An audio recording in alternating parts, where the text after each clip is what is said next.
It's good to see everyone out today. We've got a few empty seats. I guess we've got people that are going to the royal wedding, you think? We're glad to have visitors with us today, and we appreciate always when we have visitors, and we're glad that we have people back that have been away, especially if you've been away and have been ill. I would echo everything that's been said about the way that we feel about our mothers this morning. I think that Al's recognition of his grandmother, I think that many of us feel that way too.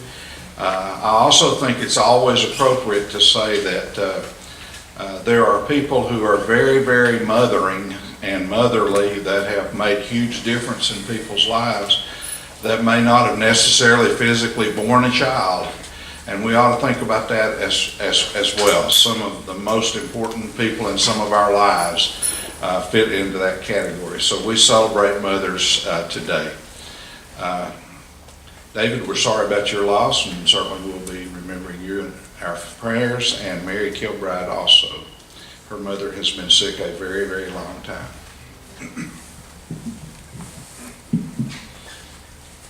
I'm always glad when Charles prays before my lessons for an open mind and receptive hearts. Thank you, Charles. As I think about my mother on this Mother's Day in 2018, I feel a great fortune for the impact that she had on my life in the 12 short years that she touched my life. It was a very, very short period of time, but I still, after all these years, have a deep gratitude for the way that she showed her love, for the way that she sustained fun in spite of great illness and pain, and the way that my living today is constantly touched by her spirit and her way. She was a moral compass, that's the language we use today, in my life and in the life of my family. Her life seemed to always point toward true north. When my three brothers and I would go out of the house, she would always tell us, if anything comes up that you're not sure about what you ought to do, ask yourself, what would Jesus do? And that was a long time before these cliched bumper stickers about WWJD. I think that I went out believing that, but I think that even more I went out saying in my brain that if I ran into a problem, my real question would be, what would my mother do? She would sometimes retreat to the soft shadows of her bedroom, and that was her getting away place. And if you were smart, you knew that you could go in there and talk to her, and that you would have her total undivided attention, and that you could ask her anything, that you could say anything to her. And so my mother's talk is always very prominent in my memory. But I would tell you that her walk was even more so. And when I think about the impression that she has left on my life across these years, I think about the time and effort that she would put into taking care of hobos that would come to our back door from the nearby Southern Railroad tracks. I would think about the way that she insisted for me and my three brothers in a different kind of world to always make sure that African Americans were treated with the dignity and respect that she thought that they deserved. I was always impressed by the way that she made cakes and took care of the Methodist widow's wife that lived near us, who was in her 90s when I knew her and who had no other family. My mother made amends for that. I was always impressed by the way that my Jewish friends, sometimes treated in not all that wonderful way because of the difference in their faith, would make their way to our house to eat her chicken and dumplings and her mayonnaise-infused slaw hot dogs that they seem to love even more. And the way that kind of dementia-slurred and alcohol-consumed grandfather of mine, that when other people seemed to not find ways to like him, that she did, and that would still his spirit. I clearly understand that the highest standard of morality was whether our walk matched our talk with my mother. It was not really a very philosophical stance on her part, but no philosopher or prophet or priest or preacher could have ever been clearer. And while she was not loud or aggressive in her talk, her walk spoke like a megaphone. That sound still rings in my ears, in my soul. Actions were always more important than words, and it was what you did that counted most, not what you said. And you see, I've been doubly blessed because the kind of mother I had is precisely the kind of mother that my children have had the blessing of. Now, I want to move in a little bit of a different direction, although it's not different at all. You can't see where I'm about to go if I don't make reference to where I have been.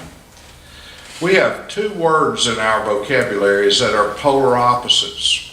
The words are immorality and morality. They're words that don't come up enough anymore. I always thought that my mother was a voice of morality for me and my three brothers and the kids that she taught a very simple and elegant Jesus to in her Sunday school classes. She didn't talk much about religion. She didn't talk much about theology. She didn't talk much about really Christian belief systems and churches. But she always talked about Jesus and the stories of his life and the way that he was to others. That seemed much more essential. Through the lens inscribed in my life of my mother, I understand morality. I remember at Tennessee Wesleyan sitting 3 rows behind a prominent furniture dealer in our town who also attended our church. We were listening to the original New Orleans Preservation Hall Jazz Band, and it was a wonderful evening. In front of that furniture dealer was a man and his wife that I knew very well, the African American principal of the black high school in our community when we had separation of schools. At intermission, it was announced that the Preservation Hall people would be selling albums down front and that at least one of their members would autograph an album. They announced that those albums were $5. I saw that black school principal and his wife start searching through their pockets. I saw them comparing the amount of money that they had come up with, and it was very obvious that it was not enough. And then I saw that furniture dealer that I went to church with in a way that was totally unobtrusive and in a way that brought no attention whatsoever to him and his wife, slip into his pocket and pull out a $10 bill and reach it over the shoulder of that black school principal. He and his wife made their way to the front. They got 2 albums. They got them autographed by several of the band members and came back with the most wonderful looks on their faces. That would have struck my mother, and that struck me as being morality. But I served a church one time, and there was a deacon and his wife in that church that were 2 of the most sanctimonious people that I've ever known in my life. We had Al Bishop what we call serial prayers, where people would just get up and pray supposedly a sentence about something they were thankful for, and it was very spontaneous. I hated when that happened because it always became a contest of whether that man or his wife could outdo each other in all that they were praying for. He had seldom, Charles, an open mind or a receptive heart to my sermons. But they had the responsibility of the care of her mother. And she was the sweetest old lady that you have ever seen. And she had a little puppy dog. And I will admit to you that that was a yippy, intrusive little puppy dog. But that little puppy dog was her life. Probably nicer to herself, if you get my drift, than her daughter and son-in-law. She came down with dementia. And that dementia caused her not to be able to know much of anybody. But she knew that little puppy dog, and that little puppy dog was her life. The little puppy dog developed what her son-in-law and daughter called bathroom problems, and that was just more than they were willing to take. And they took that poor old woman's little dog out and had it put to sleep. And I would go see her, and she didn't know who I was, but there was enough of a spark left in her brain that she would cry and she would beg for any visitor to go and look for her missing puppy dog. My mother would have identified that as immorality. And that has always created the kind of end of the spectrum of immorality that I've experienced across my life. I understand through the lens of my mother, morality, that man helping those people buy a record album, and immorality, those high-placed church people getting rid of that poor old woman's dog. Yet, there is a third middle ground category that I'm interested in talking about today, amorality. The A is formally called an alpha privative in the Greek language, and it is roughly equivalent to our word non. And so, amorality is something of a non-morality, in which issues of morality and immorality are set aside as if they have no value, no meaning, no importance, no worth. To me, this amorality is like the condemning judgment in the book of Revelation. Remember this line? Because you are neither hot nor cold, I am about to spew you out of my mouth. In some respects, the book of Revelation, when it talks about the judgment of God, would kind of imply that yes, God has problems with the immorality of bad people, but that maybe God has even greater problems with the amorality, the non-morality of people who are supposedly good people. The great problem of amorality is its easiness, its representation and manifestation of cheap faith and cheap grace, its avoidance of straight and narrow ways and creation of ways that lead to destruction. When a person or a nation comes to amorality, a slippery slope is created, and that slippery slope will invariably and inevitably lead to immorality. We lose our grip.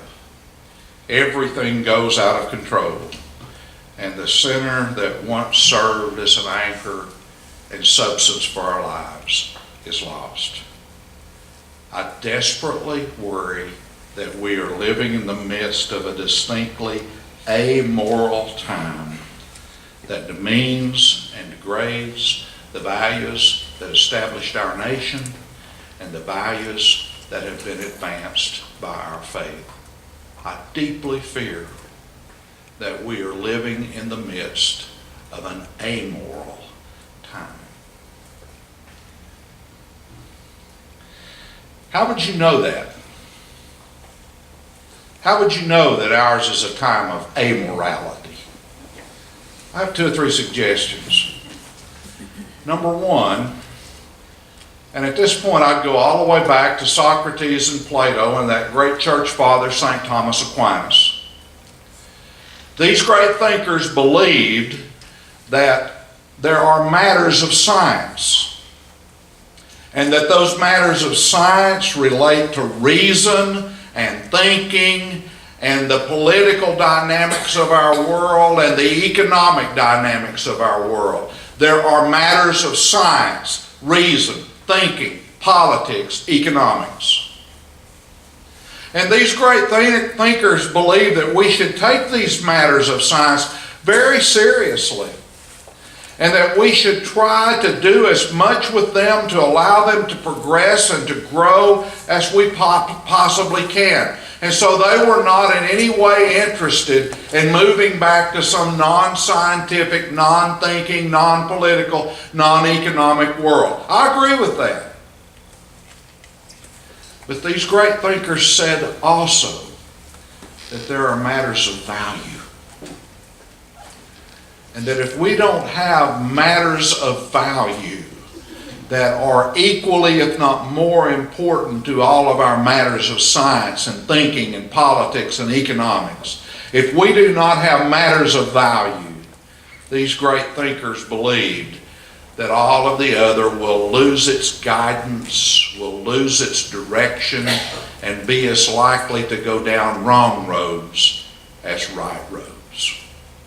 In an amoral world, in an amoral nation, in an amoral environment, we put priority on science and thinking and technology and politics and economics, and matters of value slide into the background.